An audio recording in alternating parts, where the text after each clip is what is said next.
Did DC go too dark, or did the audiences just misunderstand what DC was attempting to do?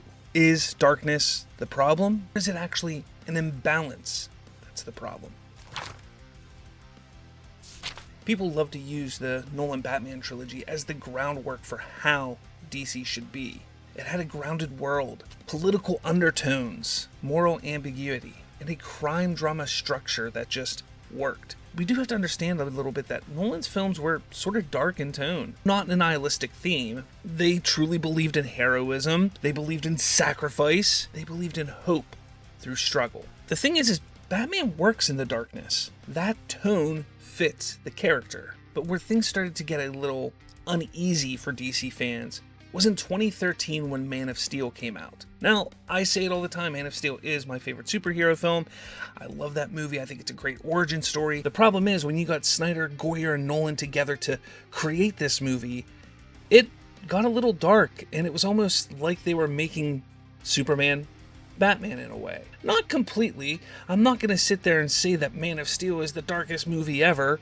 No, but there are dark tones within that film that really doesn't fit the character of Superman. So you have Man of Steel, Batman vs. Superman, Justice League, Zack Snyder's Justice League, whatever you want to call it. These were all a story about Superman. They were about the introduction, the understanding of who he is in this world, to his death, to his resurrection. The problem is, that story in itself is pretty dark. Now here's the thing, you could absolutely have dark stories in the DC universe. Whether it's with Superman, Batman, Wonder Woman, Aquaman, Shazam, Constantine, Black Adam, whomever you want, you can go ahead and have a dark story. The problem is you have to also remember the core of the character. Who that character is, where that character comes from, and why that character has been as big as they've been in the pop culture world. And that was something that Snyder and team kind of forgot. Superman can be looked at as a god. Absolutely. Superman can be looked at as having inner turmoil. Absolutely. But the moment you forget on who he is and inspiring hope, that's the moment that you lose the audience. I, like a lot of you, enjoy the Snyder films. I liked the new take on Superman. I liked the world that it was building. The problem is the audience, the general audience, was not ready for that, nor did they really want that. They misread the room. And when you take Superman and you give him this dark story, you give him this story of inner conflict and inner turmoil and the world hating him, that goes against everything that people have learned and understood about Superman for almost his 100 years of existence. Let's get back on point, because I don't want to sit here and talk about just Zack Snyder. Let's not forget that Tim Burton did the same thing with Batman in 1989, 1992. It was even darker and more gritty. Things like that have happened through DC for years. Then Warner Brothers realized, we can't go that dark. Let's do the weird campiness again with Batman Forever and Batman and Robin and so on and so forth. Even when they came out with Superman Returns in 2006, it had a more serious feel to the movie, story to the movie, but you also had that lightheartedness that Christopher Reeve brought in the 70s and 80s. What I think the problem actually is, you need to make Superman relatable, and that's tough to do. I get it. Going the direction that Zack Snyder went, making where the world hates him, that's a dark story. When you take a look at Nolan's Batman trilogy, Batman was a symbol of hope in a different way.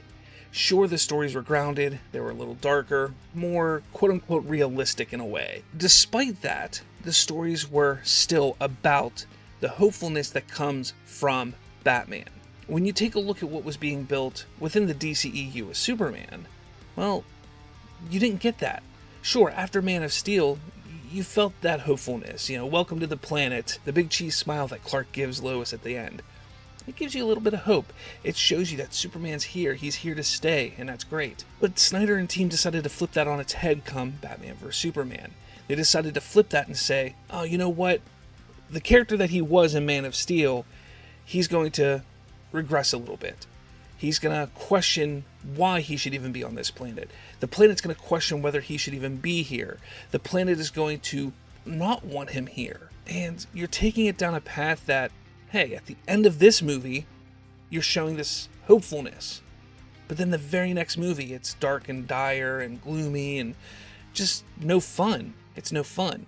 Zack Snyder's Justice League kind of brought it back. They kind of went back and said, okay, look, we're going to have fun again. We're going to do different things and really make it hopeful. But Superman wasn't in it until the end of the movie, essentially. You had to count on other characters like the Flash and Aquaman to bring that lighthearted playfulness to the film. I get it. Some people, or Slav, you keep talking about the Snyderverse and blah, blah, blah. This is about DC. And you're right. You're right. It's just easy to kind of fall back into the whole Snyderverse of things in the DCEU because it was such a large part of the history of DC, and it truly highlights and showcases what went wrong with DC. But does DC need to be dark? Does it have to be dark to compete with Marvel? Look, people love to sit there and talk about Marvel and how lighthearted and bright and joyful it is. When you sit down and think about it, they've got some serious movies in there, some darker tones in there as well. The Winter Soldier, Civil War, Infinity War, Endgame. You take a look at those films as well as some others. Even Iron Man 3 had a darker type of grounded story to it. It wasn't as lighthearted and joyful and wacky as some of the others within that universe could be. Marvel understood that you have to play in all aspects, all areas of tones and genres. DC struggled with that, specifically with the DCEU. And I get Zack Snyder, he wanted to create his own 5-film arc and really put his stamp on these characters in his own way. Problem is, when you're a studio, when you're the owner of the IP, if it's not working, you gotta kind of move on from it. And they moved on from it in a terrible way. Instead of getting rid of the foundation that was built by Zack Snyder, which the general audience wasn't very keen on, they decided to keep that foundation and kind of just build on top of it. It was like they were playing Jenga in reverse, but putting the pieces crooked and not the right way, and like, who does that? So when you sit back and take a look at it, sure, DC can be dark. You can have dark characters. You can have deeper, meaningful stories with DC. You can have the horror aspect. You can have the dark and gritty with Batman. You can have the dark Justice League. You can have all these different things that give you a more dark take, but still having the hopefulness and the joyfulness that Superman can bring you, that Wonder Woman can bring you, that Shazam can bring you, the playfulness that also exists within DC. And there's this crazy conception out there that DC has to be dark to be successful. Well, that's never been the case with comics.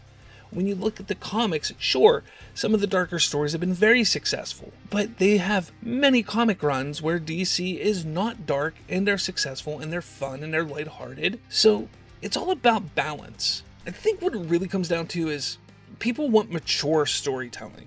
It's not that they want dark, they want mature storytelling. Let's take a look at Marvel. Marvel has The Winter Soldier come out. Fantastic film. It's a very mature, very spy thriller type of film. They also have Ant-Man come out.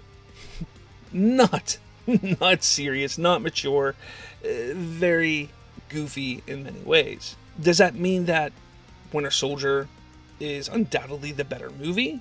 Look, I prefer it, but that doesn't mean that it's the better movie. Is it the better movie for Marvel? Was Ant-Man the better movie for Marvel? Not really. They need both of them. They need both of them to build that universe. The same way that DC kind of needs both. They need some mature storytelling, but they also need the fun and lighthearted stuff. Let's take a look at what DCU is doing right now. You have Superman 2025. It just came out. It was a lighthearted, hopeful film. You come out of that movie just feeling so hopeful. They then have a Clayface movie that is a body horror movie. You have Peacemaker, which is a raunchy comedy. They're playing in different genres, because comics have always played in different genres. They've always played with different tones. Sure, you're going to want to have kind of a basis tone of like, hey, the world is like this. But there are aspects of that world that are going to be scary, that are going to be funny. And that's something that DC needs to bring. They don't need to just be mature all the time. They don't need to be dark and dreary and dire all the time. And I will be honest, dark isn't always bad. The Dark Knight Returns, The Watchmen, Kingdom Come, some dark stories that were very impactful and meaningful. But again, they're not the only type of stories that DC has ever done. I take a look at things like this. Batman, you have your crime, your psychological horror, your corruption, your urban decay. But then you have Superman, who is full of hope. He has moral clarity, optimism, at all times under pressure. When you take a look at the differences that there are in just the characters, you need to understand that those differences need to build out the world as well. So maybe the issue isn't so much that DC needs darkness, or that DC needs to be more mature. Maybe it's just that they need some cohesion for once. The DCEU didn't fail because it was dark. It didn't fail because it was light. It failed because there was no unity in vision and planning. Marketing expectations never matched the actual end product. The big character Superman felt less accessible to the general audience. You see, darkness without a clear direction just sparks confusion. But if you have darkness and maturity with purpose, well, that could feel mythic. So I guess the way that I'm going to say this is, I don't think DC needs to be lighter. I don't think it needs to be darker. I don't think it needs to be one or the other at all times. I just think it needs to move forward with intent. You need to have a universe that allows Batman to be grim, Superman to inspire.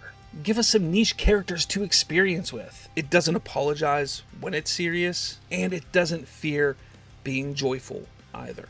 You see, balance isn't compromise. Balance is strength. So I need to ask you, did DC go too dark prior to the DCU? Do you think it committed to a vision before audiences were ready for it?